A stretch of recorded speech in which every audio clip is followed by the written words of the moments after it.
Hello, everybody, and welcome back to In the Ring with Termite and Mr. S. Welcome back. Mr. S is going to be a good one tonight. We are. We're going to have a gentleman that's often behind the camera, and he's going to join us in front of the camera and tell us some stories.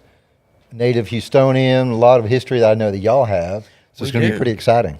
You know, I was trying to think of how many years history we got, and we'll ask him in a minute. I think it's, 20-something, 30-something years of doing some TV together. And so we do have some memories, and we go back a long time together. And he interviewed you when you're young on your starting your career, right? That's right. And we were trying to think a while ago just how young I was, and I don't remember. I'm thinking maybe 15, 16, 17, something like that, when we first got together. It's either with Channel 11 or Channel 2. And it may have actually been with both of them at the time. And besides his career that we're going to talk about, he launched his own business at a very tough time, and that's his knockdown moment. Yeah. So he's going to share that story with us. I can't wait to hear it because he's just a good guy. So I think we go ahead and just cue up the intro and bring him on. I do.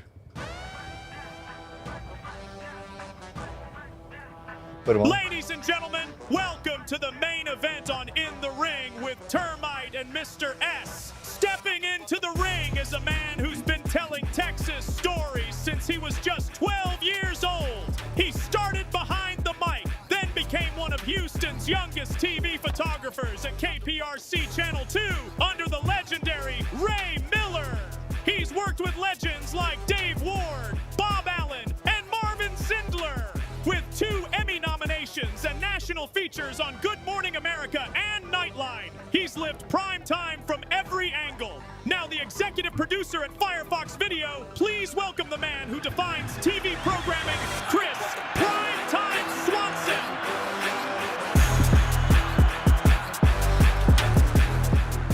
Chris, good to see you. Hello, Termite. Good to see you Again.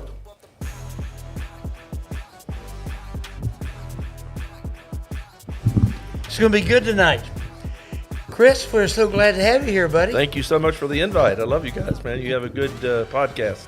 Yes, sir. Thanks for coming out. I know you endured some Houston traffic just to get here today. It was interesting as always, yes. Always interesting, the Houston traffic. Yeah, it can be tough sometimes. Yes, sir. Well, we can't wait to get started and just hear your story. And while once the music kind of cues down, I'd really love to hear, how did you get started in this business? What made you even want to do this? When I was a child, my dad was an engineer of KLVL radio station in Houston, and they had a requirement, and I presume it's still an FCC requirement, where if you have a radio station, you have to do a certain amount of local programming from the location where you have your license. Well, the license was in Pasadena. I grew up in Pasadena and Deer Park. And so to meet their requirement with the FCC, the owners of the station said, hey, why don't you get your son to do a radio show? And I was like, okay, because I was pretty into electronics and things like that with my dad being an engineer. So I started doing a little radio show on KLVL radio, and it was on Saturday nights. And they used to run the Pasadena High School football game audio of the game on their station. So I had a pretty good audience. It was in English. It was a Spanish station, but the football game was in English. So my show came on right after that, and I played, English music, but it was created in Pasadena. So that took care of their FCC requirements. So then after that, they wanted me to do a little local newscast. So I started doing a local newscast when I was in high school there. And kind of making a long story short, I wrote all of the TV stations in Houston when I was in high school and said, I'd like to ride with one of your crews. And the only person that responded was Ray Miller at Channel 2. Wow. I went and rode with the news crew. I got to meet Mr. Miller. He gave me a card with the phone number of the station on it. He said, anytime you get news, please call me. Well, I started feeding him stories as I was finding it in Pasadena there. And there was one day when I'd been to the police station getting my information for my news story that I was going to do that night. I'm driving down the road, and I hear on the back channel on the police radio that I had that there was a helicopter heading over to Friendswood to help look for a little girl that was being held for $1 million ransom. And I said, wow. Oh, jeez. So I stopped, called Mr. Miller. I said, I think you need to get a crew on this. This sounds legit. And I went back to the station and started feeding him information as I got it. And they went out there that night on the news. Channel 2 had everything. They had the search. They had the capture of the suspect, the reuniting of the little girl with her parents, the whole story. It was great, And next morning, and the other stations had nothing. At the end of the day at 10 o'clock, the other stations just had a picture of the suspect walking down the hall of the police station. So Mr. Miller called me at 8:30 the next morning. He said, Chris, thanks to you, we beat everybody in town. I said, Mr. Miller, would it be okay if I rode with crews again? He said, you can ride as much as you want, anytime you want. And so that's when I started riding. And the guy who really I owe a lot to and who trained me from the beginning is a guy named Phil Archer, who was a reporter. He was a photographer first at Channel 2, and then he wound up being a reporter at Channel 2. And to this day, we're good friends still. He's a great guy. So you started with Channel 2. Started with Channel 2. And then we'll go in later. You went to Channel 13. Yeah, I was at Channel 2 for 6 years. For a year and a half that, I was a guy named Jack Cato's photographer. He's the police reporter. And they taught me a lot there. It was a great place. They had great people there. The news business has changed a lot. Back then, it was all be correct, have good quality, and get the story right. And then from there, I was hired by Mayor Johnny Isbell in Pasadena, and I started the public information office in the city and in the police department there, which that was about 3.5 years. And I decided I wanted to go back to television because I missed it. It was really fun and exciting. So I called a guy that when I first started out, this guy was sleeping in his car Sleeping in in his front car. of the police station sometimes. He worked for Jack Cato part-time. He wound up going to work at Channel 13. And his name's Dave Davis. And so Dave was a great guy, and he was just always helpful. But, on the street at night, I was working the overnight shift. You run around with the other stations, you go to cover a story. Cross paths. The guy from 13's there, the guy from 11's there, the guy from 26 is there back in the day. And I was representing Channel 2, so we got to be friends. Well, I met him when I was still in high school, so 6 years, he worked at 13, then I was gone 3.5 years. So this is almost 10 years later. He had risen in the ranks at Channel 13 to the executive producer position. So I called him and I said, hey, I'd like to get back in TV. He goes, I want you, but let me find a place for you. So then a few short months later, he called me. He said, I got a place, come on. So I went over and went to work at 13. I stayed there for 16 years. Oh, wow. And then fast forward from all that time up to 2008, I take my son to New York for a vacation trip, and we were, going and seeing the sights and things. And we had a church trip that we were going to meet in Boston, where we go to different baseball parks. And so Brian and I, my son, we went to the first New York there first. We went to ABC to do a tour of ABC and met the number 2 guy in all of ABC, That's pretty neat. Dave Davis. Wow. Dave Davis went from sleeping in his car to the number 2 guy Wow. in New York. Yes. He retired as the president and general manager of WABC in New York. Wow. Yeah, what a great guy. You never know who you're dealing with. Yeah. You never know. It's truth. It can be, somebody you think is not going to do much, and they wind up being great, and they can help you later on in life. And he was a wonderful man. Rewind for me. I like the part where you're saying, you're in high school when you were riding the stations to see if they would let you ride with them. Who suggested that? I thought of it. So you literally That's cool. you're sitting around I wrote saying, the news directors and asked them, I wanted to ride. I wanted to see what the television part of it was like. so your father, no one encouraged you. You just said, hey, how do I get in touch with these? Yeah, I wanted to see more. That, to me, we talk about, obviously, the rest of your career where you've culminated. I would say that's a pivotal moment. You're was. sitting Oh, there at big your time. house and you say, what do I do? How do I get into this business? Let me Kind of just more to the story. just reach out. When I was in high school, I was thinking I was going to be a doctor. Okay. So I was in pre-med at HBU. So you're a smart guy. Well, I don't know about that. Obviously not smart enough, and I'll get to that in a minute. But when I went to in pre-med over at HBU, I did great in biology, great in chemistry. Physics killed me. I didn't understand it. I got a D in physics, which killed me. But that's about the time that Channel 2 was coming around. And, God had a better plan for me, Yeah. I think. It was, You go through that time in your life where you're not sure what you want to do. One door closes, another opens. Another one opens, and it's like, hey, pay attention to that.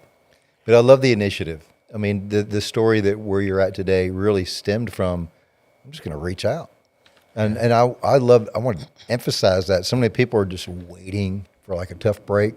So the whole idea, one door closes, another opens, that's true. But you still have to take an initiative. What if you just kind of sat around and say, all right, nothing's working.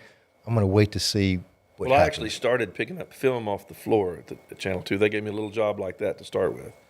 But what I learned was, and what I believe is, whatever you want to do, put yourself in a position where you're around whatever it is you want to do. Yeah. Because people will help you. I mean, Get in the Bill Archer environment. helped me. Jack Cato helped me. Ray Miller helped me. And then once you get to know the people that are in that business, they'll help you. If you really want to do what you want to do, if you want to be a doctor, get a job at a hospital. If you want to be a mechanic, get a job in a garage. I mean, come on. You just got to put yourself in the right position. Half of it's showing up. I agree with that 100%. Get yourself in the environment and show who you are, and people will take notice. Doesn't matter how young you are, how inexperienced. There are others that are always looking out for the next generation, so they obviously noticed you. Yes. I have a card that I used to pass out everywhere. It says that you can always find a way. And what you did is you had a dream, you chased it, and you found a way. Mm-hmm. And that goes out to everybody out there. You can always find a way. I mean, it may be difficult, it may be tough, but you can always find a way some way or another. If you really want it. If you and really you want apparently really wanted it. I did. Yeah, I wanted to see what more was more. And the more I learned, the more I decided, hey, this is really awesome. And I've been able, through my life, I've been so blessed and been able to do things that are just absolutely, it wasn't me, it was my job. Right. That I Because got you were to in do the things. position and So exposed. when I was at 13, I did the last television interview Roy Rogers ever did. It is a museum in Victorville, California. And, Dale Evans took us around and showed us the museum. And, Oh, wow. it was awesome. How That cool sounds is that? Yeah, and the people that I got to meet, not because of me, but because of my job What and you're what I was doing, it was just unreal. People would line up and wait for 2 hours just to touch, get a handshake with some of these people that I'm sitting around hanging out with, pretty waiting wild. to do a show or something. Well, let's go ahead and ring the bell on our first round. That's just kind of getting to know you. And I want to get to the parts of your story where, I guess you can tell it, where you wanted to launch out on your own, if I'm remembering correctly. Yeah. I was at 13, and I'd pretty well kind of maxed out there. So and you I was- already have a pretty successful career, I Yeah, would say. it was wonderful. Working there, I worked with some of the best people in the business. But I wanted to do something on my own. So I decided I was When did it start? the idea The probably itch. about Did- 3 or 4 years before I left. Okay, so you just said, I hey, I started wanna do looking. I something. wanted to go do something else, and so when I left and got my production company, I left in May of 2001. Ordered my video equipment that I needed and editing equipment and all that. Got my office location, everything up and running. You're starting a business. Starting You're a investing business. a lot of money, quit a good paying job. Yep. And August of 2001, my equipment came in. Then September 11th happened. Mm-hmm. Talk about the worst time to start a business. That's it. Wow. Because everything shut down. I lost probably $50,000 worth of business that I had lined up when that happened. It was like, that was it. Evaporated. Yep. What And did you do at that time? What went through your head? And tell us the process of coming back. I trusted God. There it is. Wow. How long was that like? It's easy to say trust God now in hindsight, but walk us through during the time. Like, here you are. It's like, you think what's going to happen. You don't know. It wound up, it came back around. The business started coming back around after a little bit. how long did you go before you said, man, I'm not sure. Did I make the right decision? Do I need to go back and get a job? That happened right at the beginning, for sure. But then, I believed that it was going to come back around, and it did. But, if you have a business, there's ups and downs. There's Right. great times and there's bad times, but you just don't give up, You just- How long until you persevered, until you actually saw a turnaround and things were starting looking up? Probably a year and a half. So a year and a half. I mean, we're talking about all the way to 2003. Yeah, that's Yeah. significant. Yeah, it was. It But took you a little didn't while. quit. You Oh, no. kept going. Oh, no. No, you keep You going. found a way. You That's the kept part going. I wanted to really emphasize, because you said you just hold on and trust in God, and people hear that and think, all right, maybe next month. Well, you're talking about a year and a half of trusting and pushing and just Well, trying to I mean, make it wasn't happen. all dry. I wasn't dry. I mean, Right. It was business, but it didn't really get picked back up until Yes. then. And then, To where you were before, yeah. catching up. And it's you just keep on going, and I've been able to work with some great people and do some great things. Now, the good thing about it now, I don't have to do the stuff that wasn't fun anymore. I don't have to That's a good do the place. hurricanes. I don't have to do the explosions or the wrecks or the fires or the murders or any of that kind of stuff anymore. Most everything I do now is fun, and the people that I work with are wonderful. Who you had a lot of great events that happened back then. You got to meet a lot of great people. What were some of the greatest events that you got to participate in? You were behind the camera. Yes, I was a photographer, videographer. The stuff you saw on the news, that's what I did. Yeah, and who were some of the famous people that you got to Oh, meet? wow. Well, like I said, Roy Rogers was one. People ask me who were you in awe of when you met them? Roy Rogers was one of them, because Yeah. I saw him growing up as a kid, and I thought, wow, Yeah. the king of the Cowboys, man, and I met him. It doesn't get any better than that. Speaking of Cowboys, I got to meet Tom Landry. Oh, That wow. was really special for me. He was giving Bob Allen an award for the Special Olympics. And growing up as kids, my family was from East Texas, and if us kids didn't worship and honor the Cowboys, it was not good. I mean, if we made noise during the Cowboy game at Thanksgiving, Disciplinary action. we ate 15 minutes after they started eating. So I learned to love the Cowboys back then, not anymore. But anyway, that was an honor meeting Tom Landry. And Gregory Peck was another one that I met that was just had an air about him that was unreal. And, the latest one was about 2 years ago, not with my work in the news industry, but working with Mr. Alan Helfman over at River Oaks Jeep. I've been working with him ever since I left the station. Great He's guy. a fantastic man. Just does so much for so many people. I mean, he's just got a heart of gold. Yeah. Well, he tells me one time, "Hey, Chris, I want you to go to this event with me." And I said, "Okay." That was on like a Monday or something, and the event was Thursday. Wednesday, there's a guy in his office that's telling him, "Hey, I'd like you to sponsor this thing that I'm doing, and it's for kids and music and all this stuff." He's listening, and the guy said, "We're going to try to do a concert with Dionne Warwick." I said, "Dionne Warwick? I love Dionne Warwick." Yeah, me too. I said, "Man, if you do that concert, I'd like to go. I'll buy a couple tickets to go." It didn't happen. He didn't sponsor or whatever. And I thought, oh, okay, whatever. Well, the next day, Thursday, I go meet him down at the Hilton Americas. He walks up with Dionne Warwick. Alan did? Yes, Alan Oh, walked my. up with Dionne Warwick. He brought her to this big Jewish event that his sister was one of the chairs of. He said, "I wish you could have seen your face when you realized who it was." I mean, so I got to have dinner with Dionne Warwick. That was a really highlight because I love her music. I mean, she was there with Burt Bacharach. I mean, I'm a big music guy too. I love music. I don't hunt. I don't fish. I don't play golf well, but I do love music. I love to go see live music. That's one of my deals. And so I was just that was a really highlight too. Well, Alan's a great guy. Oh, If y'all need a unreal. Jeep, go see Alan. Oh yeah, he's the best. Man. He's the best. Family owned and operated, and they just they're fantastic people. Didn't y'all recently do a commercial? You Yes, produced with Termites in our you latest and- commercial. Man, I was hoping he'd say, "Yeah, I met this real famous guy. His name was Termite." I met Termite a long time ago, Yeah. back in the TV days when I'm sure we did an interview. I did a lot of special projects with Bob Allen in sports at 13, and that was just a great time. Hey, let's ring the bell and go back to some of those. So when you're talking about the sports days, rewind and talk about some of the different content, because you said now you get to pick and choose what you like to do. That wasn't like that once upon a time. You kind of did what you had to do. Exactly. What did that look like? What did you have to do that you just didn't enjoy in Weather, the early I hated days? covering weather. Weather. I hated it. And a lot of times they would try to make it bigger than it was. Oh, I've seen that. And we'd go out there and say, "Look, it's not here." "Well, shoot some weather anyway." "Okay, great." I hated weather. And some of the other stuff, I covered some really bad things. I bet. I covered the Saragossa tornadoes. I covered the Oklahoma City bombing. Oh, It was horrible. Yeah.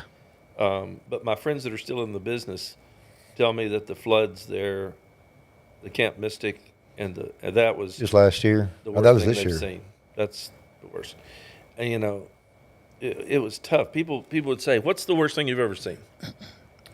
And they would expect me to say some kind of dead body, which I've seen bodies killed everywhere you can see them killed.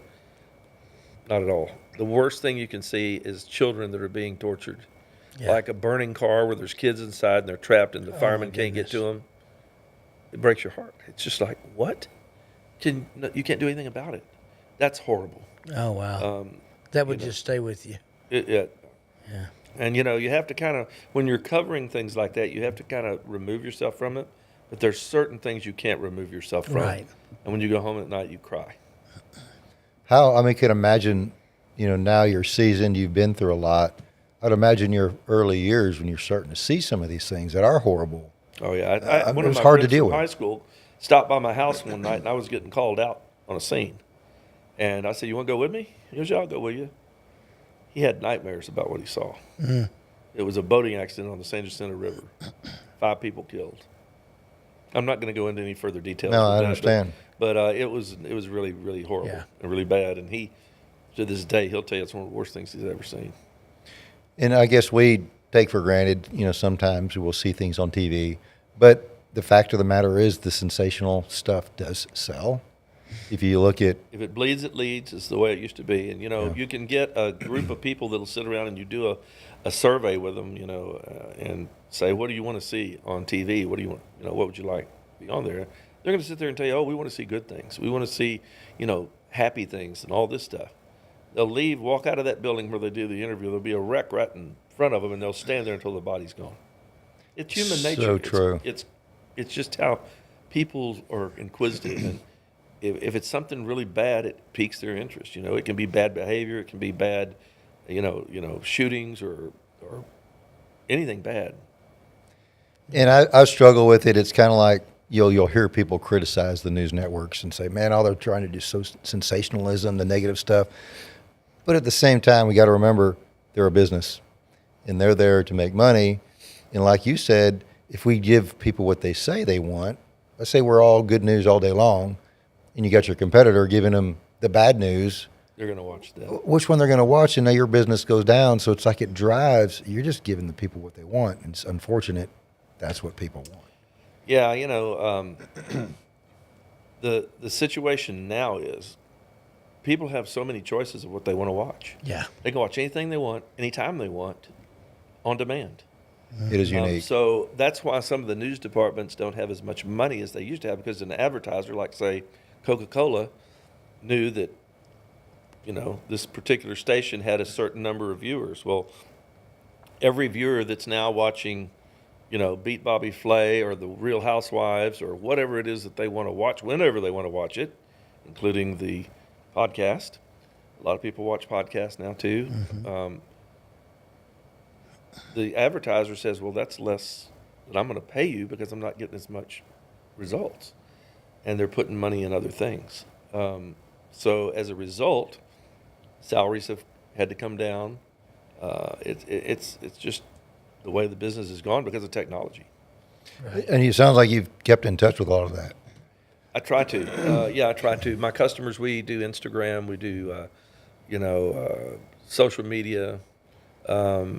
And you have to stay on top of technology and be creative, or you're going to be left in the dust. I mean, AI right now is unbelievable. Let's ring the bell and go to that section. So now we're going kind of in the future. You're going to the past. You have a decades career in this business. Where do you see the shifts occurring? Give some people your insight, and we'll talk about what your business is. What are you doing today? Okay. I think that I think it's going to be a little while, and I'm not an expert in this area at all because it's so new. But I'm paying attention to it. AI is unbelievable. The things it can do, the things it will do. There's positive and there's negative, I think, with that. But I try to stay on top of that and see what's next. I'm having some conversations with some people about doing some stuff with that. But right now I'm doing fun things. I'm doing videos for charities. I'm I've got a video I'm working on right now for the Kaylee Mills Foundation, which Kaylee Mills was a 16-year-old girl who was riding along in a car, and she unbuckled her seatbelt just long enough to take a selfie. There was an accident. She was ejected from the car and unfortunately died. So her parents and a lot of good friends started this foundation to educate. They go to schools and they try to encourage people, wear your seatbelt, keep your seatbelt on all the time. So I've got a lot of people that have been shooting buckling their seatbelt. We just did the sheriff the other day.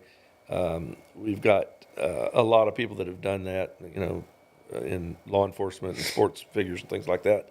So that's for their big gala they've got coming. I'm also working on one for the Citizens for Animal Protection, which are, dogs. Those are fun.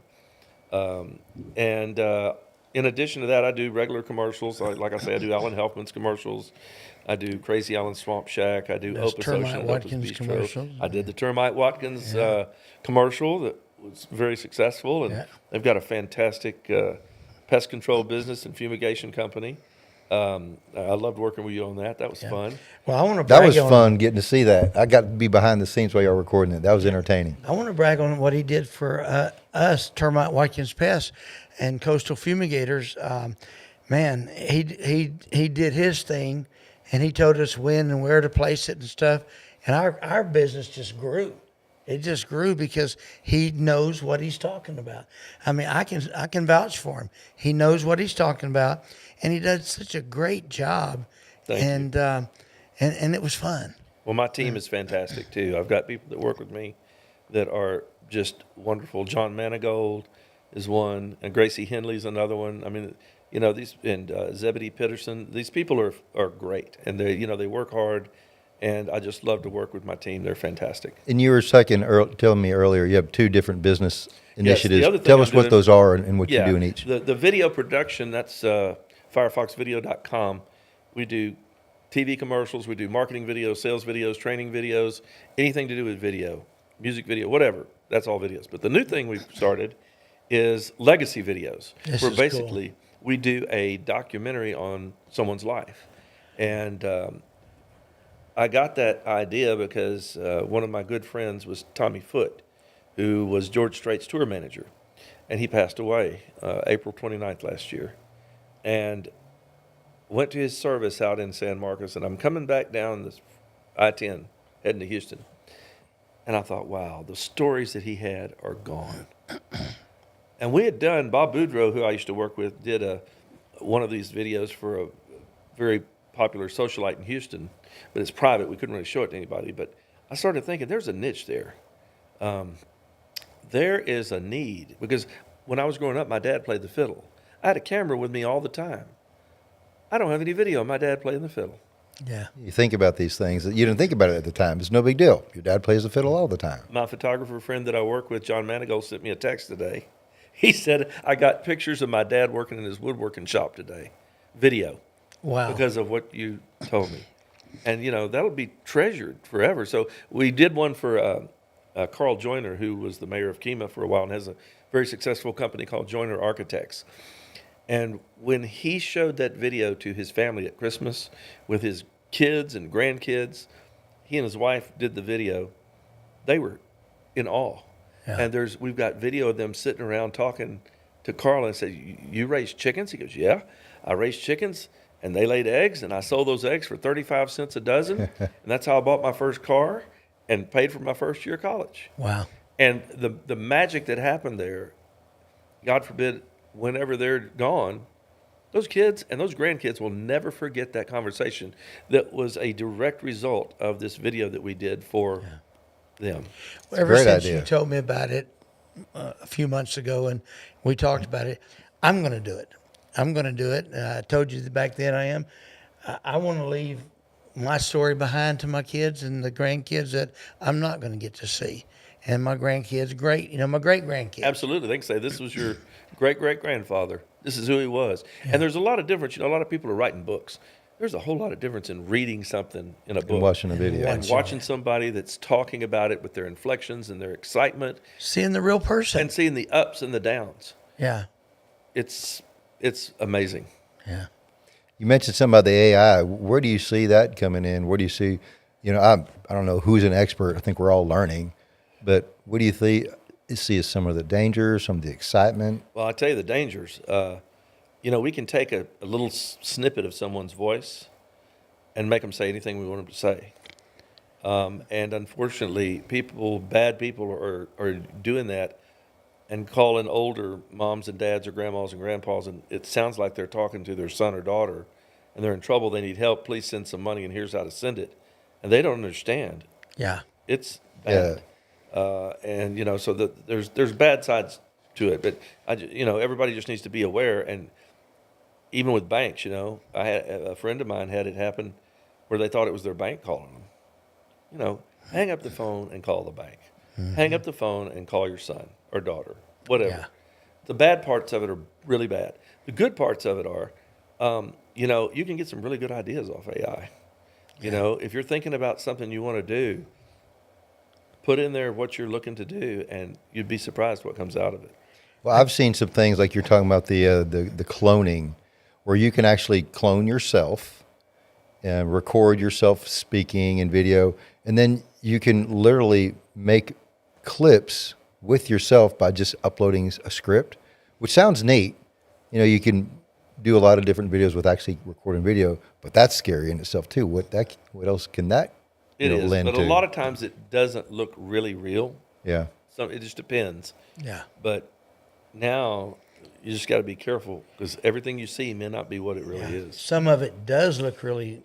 I can't some does. tell you the whole story, but this event that we're all going to this coming Saturday, we won't talk much about it, but when you talk about AI, you're going to see something that is totally AI, and it's absolutely amazing. Oh yeah. And you can take a picture and have a picture say anything. Well, we talked about doing that on one of the videos that we just did for a charity, and it was of the lady that created the charity. She's been passed away for years.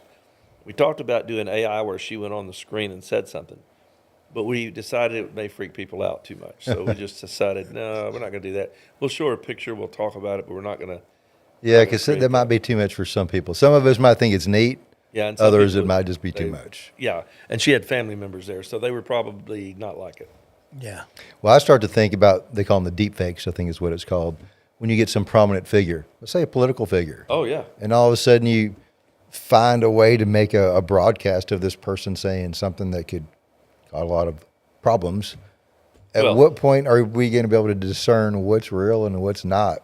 That happened to a lady that they had, somebody created AI of an actor that's on General Hospital, and it built money out of this lady. They thought they had a relationship, and they did not have a relationship. And he came on and did a video and said, that was not me. Please be careful who you're dealing with. It was bad. Man, technology is a tool. It's like anything else. It could be used for good or bad. Used for bad. Correct. Well, Chris, do you have any before you close us out, or go to the next step? Do you have any stories that just stood out? I know we talked about a person, a couple of people a while ago. Any stories that just stand out? Yeah. That you tell me. Jessica McClure in the well. Okay. I was there for that. Wow. baby Jessica. Oh gosh, Yeah. I remember that. Everybody remembers that. You were there. I was there. Oh wow. It was amazing. The whole world was watching that. That's right. And so I was there for like 3 or 4 days, I think. And what they did was the networks would come in and they'd rent somebody's house. ABC rented a house from somebody, and they're set up edit bays in the kitchen, edit bays in the living room. And these people are just hanging out, watching everything go on. But that's where the reporters and the photographers would go in there to get cold drinks. They stocked it with food and drinks, and then we'd go right out to where the scene. What year was that? Early 90s? 87, I think. 80s. Maybe. I could be wrong about that. But then when they got her out of the well, How long was she in the well? I forget. like 2, 3 days, I believe. I can't remember exactly now, but my job, they sent me to the hospital, and they wanted me to get the shot of her arriving at the hospital. So here comes the ambulance, and people are screaming and honking their horns and flashing their lights and all this stuff. Well, the ambulance comes up, And it was about probably, I'd say, a 15-second shot, just guessing, of the guy carrying her out of the back of the ambulance and going into the hospital. And as soon as I got that shot, there was a photographer next to me. We were all lined up. And he started cussing. I said, what is going on? He goes, my recorder didn't roll. He missed the shot. I felt so bad for him. You know, but that was very special because the whole world was watching that. Yeah. Wow. And you produced Had a good outcome too. Yeah. Yeah, it did. It's Good, a you know, good a lot feel of good times story. The outcome's not good. Yeah. There were engineers from all over the world working on that, telling them how to get in there. Here's the way to go. I mean, it was awesome. People were sending stuff from all over the world. Just You know, trying to that little help. girl. You've met movie stars and singers and all that kind of. Who was your favorite one, Well, or the you know, biggest? I'm kind of biased a little bit because one of them is my good friend T.G. Shepherd, who's a country singer. He's a wonderful person, just a heart of gold too. Great entertainer, great singer. Incredible. And his story is amazing because he was best friends with Elvis Presley. Yeah. And the stories he's got about Elvis and his sweet wife is just amazing too. She's a fantastic singer, Kelly. But so that's I'm kind of cheating there because I met him when I was backstage at the Houston Rodeo. That's where I met him. Uh-huh. I may have We may have been there at the same time. same time. Yeah. And we just kind of became friends. And to this day, we keep in touch. And he's just a great guy. Other than that, you know, Harry Connick Jr. was a really nice guy. He was doing a concert to promote the Life Flight helicopter program at Memorial Hermann. Back then it was just Hermann, I think, but at the summit. So they sent me up to the helipad to do an interview with him with the helicopter in the background. Well, as soon as we got there, the helicopter got a call and took off. So I'm sitting up there with Harry Connick Jr. for like an hour, just hanging out, talking, waiting on the helicopter to come back. Just the nicest guy. I mean, he's really just a classy, great guy. Wow. So you guys spent a lot of time with some good folks Yes. just to get to know some people. And I would imagine a lot of people are not is what people might think or seem. Some people. There's a few. Usually I find that the bigger the star is, the nicer they are usually. That's right. Sometimes their managers are not very nice. Yeah. But, you know, when I was at Channel 2, I did a country music series with Ron Stone. And I would go out and do the interviews and stuff and bring it back in and he'd put it together. And in that, I got to, my goodness, it was Kenny Rogers and Ronnie Millsap and Merle Haggard and, you know, a lot of the stars that are just now epic, you know. The legends. Legends. We did that, and that was really fun to meet them. Did you ever meet Rodney Crowell? I've not met him, no. Well, you know, he was from the Jacinto City area, and I talked to him every so often. Talked to him just a week ago.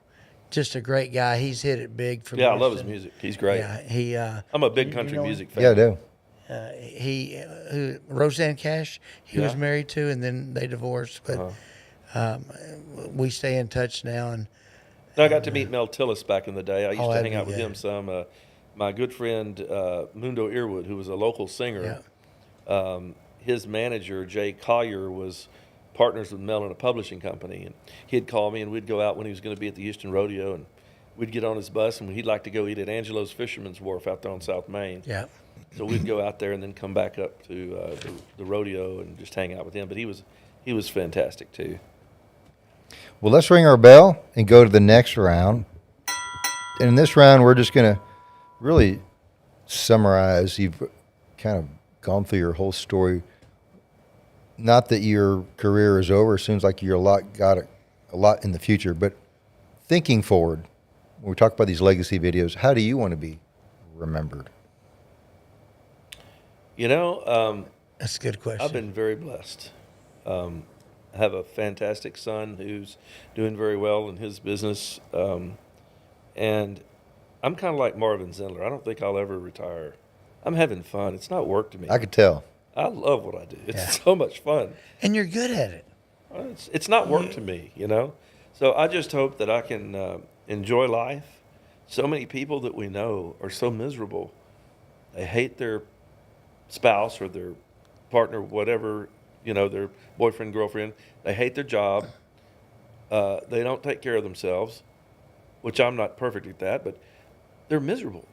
Stress is a silent killer. Yeah. And people who don't enjoy life, look at all we've got to live for and to Yeah, we enjoy. do. I mean, great friends. I got amazing friends. I love my friends so much. And I just want to be remembered as some guy who had fun, who loved God, and don't know where to find me when I'm gone. There you go. I'll be up there. That's it. So what advice would you have for others to live a life that you've found, I'd say, a really sweet spot and how to live life? Well, the first and most important thing in the whole world is have a relationship with Jesus. Amen. If you don't have that, That's right. what have you got to live for? We That's know right. where we're going. I know Termite, we talked about that. Yes, I mean, sir. You know, I think that's one of the most important things. Yeah. Because if you have that, he'll guide you in the direction. Biggest decision you ever foundation. make is making Christ your Lord and Savior. Amen.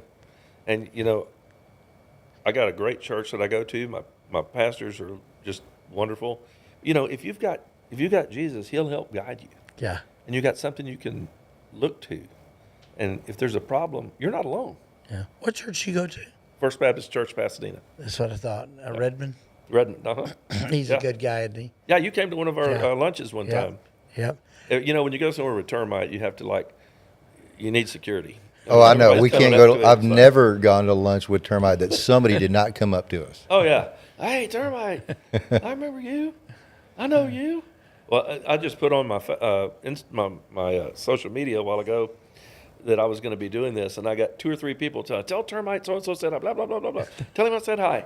So he's just a popular guy, you know, but a great guy too. And I'm very proud to be your friend, and very Same happy here. to meet you too, Mr. S. Yes, and, sir. New friendship here. So you got your faith as a foundation. Yes. What would you say is secondary? Be kind Yeah. to friends and family. You know, spend time Yeah. with friends. Time and is family. important.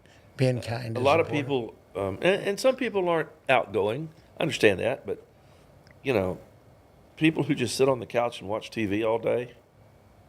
Really, Yeah. go out and look at the beautiful days that we Get have. a life. Yeah, I mean, enjoy yourself, have fun. Every day's not gonna be good.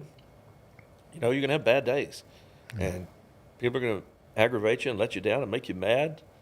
But you just kind of, tomorrow's a new day. This too shall pass. Yeah.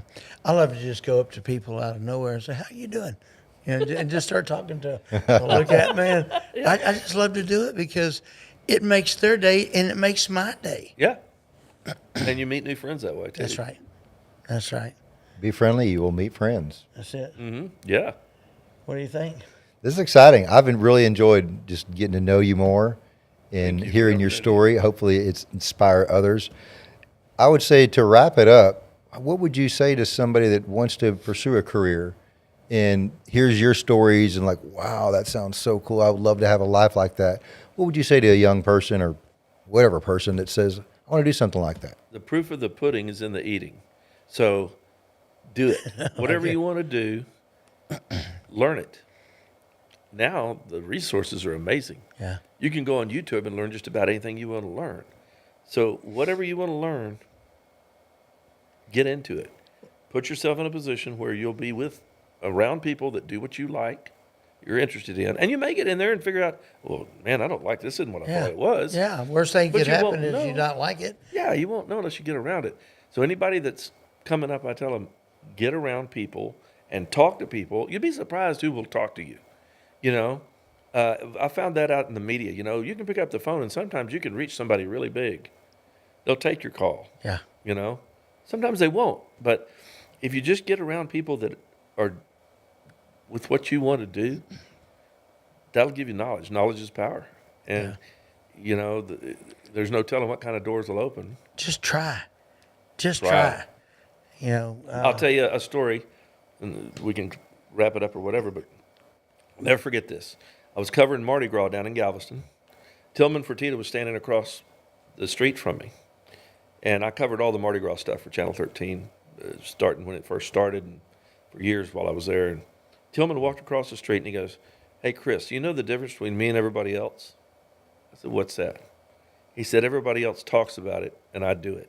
He turned around and walked across the street. That was it. This was before he had what he's got This now. is before he had Landry's. I think he had Landry's then. Yeah, he had Landry's then, but he hadn't amassed all of He the, wasn't the owner of the Rockets. and No. I never He's forgot definitely a that. doer. He's a doer. And he just walked across the street. Told me that, turn around and walk back across. I never forgot it. Yeah. That was in the 90s when he did that. Impressive. My one person I did that to, I wanted to meet and talk to Kirk Cameron. Oh, yeah. And somebody said, yeah, like he's really going to talk to you. I picked up the phone and called. And they said, who is this? I said, tell him it's Termite. And he came and got on the phone and said, who is this? I said, Termite Watkins. He goes, well, how you doing, Termite Watkins? And we become friends. And I love it. he was in town at one of the churches within the last few months. And I got to go see him because that's been 20-something years ago. I love that. That's a great And, story. Yeah, just try. Just try. Just- I guess that's the moral of the story. Just try. If you don't succeed, go back and do it again. Try again. That's part of the victory is the trying and the trying and the trying until you get there. You learn by messing stuff up. Yeah. I messed everything up I could mess up when I was at Channel 2. I shot, film that was not good, shot video that was not good. You learn by over your mistakes. I love that. That's something I try to tell my kids and every young person, every person.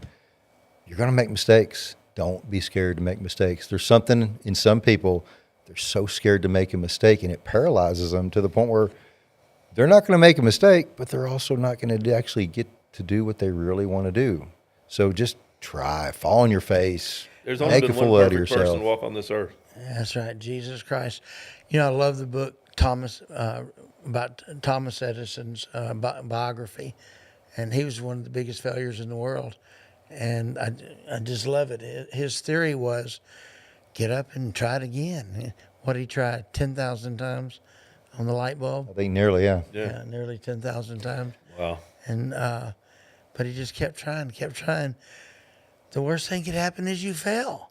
And like he would say, that's not failure. He found another way that didn't work. So Found another way that didn't work. I'll keep on going. that's That's it. right. It's been good, Chris. It's always good to see I've you. enjoyed it, Chris. Me Thank too. you. Thank you. Y'all for the Hey, opportunity. tell them if they want to get in. Hey guys, I'm telling you, this man's good at his stuff. If you want to get known, recognized, we just did it. We did. We promoted this show, but how can they get in touch with you? Okay, so I've got two different websites. One is firefoxvideo.com. They can go there and they can contact me through there, or mylegacyvideo.com. Which is going to be awesome, guys.